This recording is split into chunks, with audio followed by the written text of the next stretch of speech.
සුබ දවසක් සියලු දෙනාටම බාධක තියෙන ස්පොන්සර් YouTube නාලිකාව සමගයි.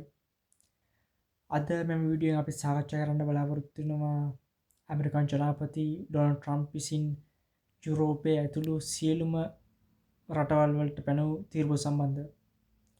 මෙහිදී ඇමරිකානු ජනාධිපතිව ඩොනල්ඩ් ට්‍රම්ප් විසින් 10%ක තීරුවක්ද පනවලා තියෙන සියලුම රටවල් සඳහා. ඒ වගේම ඇමරිකාව සමග පවතින වෙළඳ පරතරය සැලකිල්ලට ගැනීමෙන් 100ට ප්‍රශතයක් ලෙස දක්වලා තියෙනවා නම් පිළිවෙලක්. ඒ අනුව රටවල් ලැයිස්තුවට අමතරව 10%ට අමතරව තීරුබදු රසක් පැනවෙනවා. ඒ අනුව යුරෝපා සංගමය වෙත 20%ක තීරුබදක් පැනවෙනවා පෙබරවාරි 4 වෙනිදා සිට. මේ සියලුම බදු ක්‍රියාත්මක වෙනවා පෙබරවාරි 4 වෙනිදා සිට. කෙසේ වෙතත් මීට පෙර ශ්‍රී ලංකාව වැනි රටවල් සඳහා ඇමරිකා විශේෂ තීරුබදු ක්‍රමයක් හෝ සම්බාධක ක්‍රමයක් ආර්ථික සම්බාධක ක්‍රමයක් පනවලා තිබෙන්නේ නැති වුණත් මෙවර 144ක තීරුබදක් ශ්‍රී ලංකාවට පනවලා තිබෙන ඇමරිකන් රජය විසින්. කෙසේ වෙතත් වැඩිම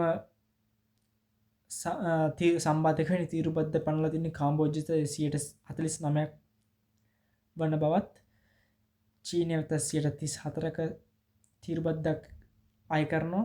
ඉතින් මීට පෙර ඇමරිකන් ජනාධිපතිවරයා විසින් අනුමත කරලා චීනය වෙත 120ක තීරුබදු. ඒ අනුව 134යි 120යි ඒකාබද්ධව 154ක තීරුබද්දක් චීනය වෙත පැමිණ තිබෙනවා. මේ අනුව ඒ වගේම බොරතල් මිල ඇමරිකන් ඩොලර් 73ක් දක්වා පහත වැටි තිබෙනවා.